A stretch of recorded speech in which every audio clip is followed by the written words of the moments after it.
Je suis Stéphane Zenguema, consultant senior au sein de l'UNFPA. Pour mémoire, le réseau Afrian a sollicité un appui technique et financier auprès de l'Organisation des Nations Unies pour la Population, l'UNFPA, à l'effet de pouvoir les accompagner techniquement et financièrement dans l'élaboration d'un plan d'action stratégique opérationnel. Et il se trouve que je suis le consultant qui a été recruté à cet effet. Donc mon action consiste essentiellement à accompagner ce grand réseau dans l'élaboration de ce document stratégique quinquennal qui couvre la période de 2023 à 2027.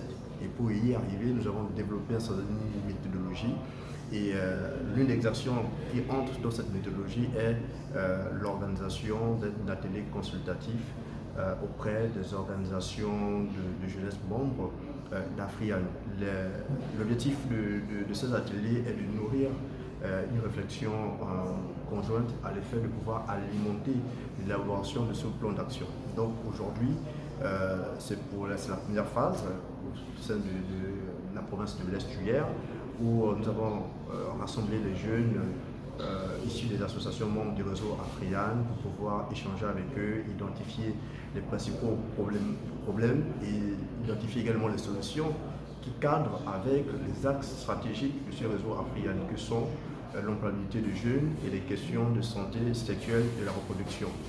Cette phase va se continuer à l'intérieur du pays et une fois que nous aurons terminé tous ces éléments, ça nous permet donc de compiler, de traiter, de faire le traitement de données et puis de pouvoir, bien élaborer ce document que nous mettrons à la disposition du réseau Afrian.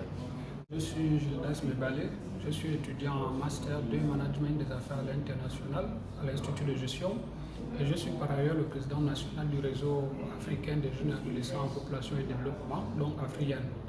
Aujourd'hui, nous sommes retrouvés ici au siège de la francophonie pour effectivement travailler dans le cadre d'une consultation des jeunes en vue de la prise en considération de leurs aspirations pour l'élaboration de notre plan d'action stratégique opérationnel. Ici, il est question essentiellement des jeunes issus des organisations de jeunesse donc, qui travaillent dans les mêmes lignes que nous, c'est-à-dire sur les questions de santé sexuelle et de la reproduction, mais aussi sur l'épineux problème de l'employabilité des jeunes.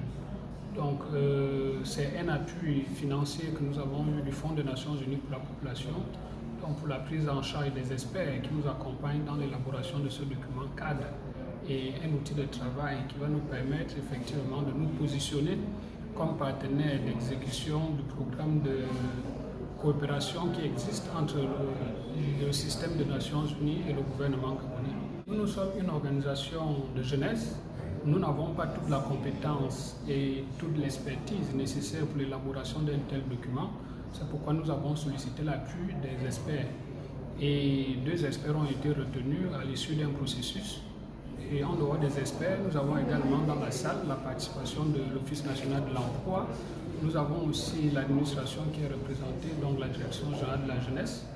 Et tout à l'heure, lors de la cérémonie protocolaire, on avait la présence du Fonds des Nations Unies pour la Population, mais aussi de l'OMS comme partenaire avec lesquels nous sommes en négociation pour le financement et l'accompagnement des projets des jeunes.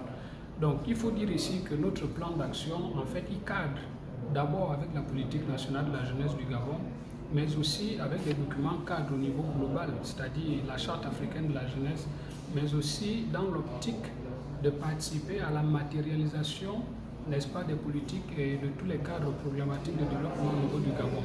On entend par là le nouveau plan cadre des Nations Unies d'aide au développement du Gabon. On a l'agenda 2063 de l'Union africaine. On a également le programme économique régional. Donc c'est en fonction des grands axes de ces différents programmes au niveau mondial, notamment les objectifs de développement durable d'ici à 2030, jusqu'au niveau local que nous essayons de nous positionner uniquement sur les questions de santé sexuelle et de la reproduction des adolescents et jeunes, mais aussi sur les questions d'employabilité, pour voir comment est-ce que nous, à notre niveau, on peut apporter une pierre à l'édifice.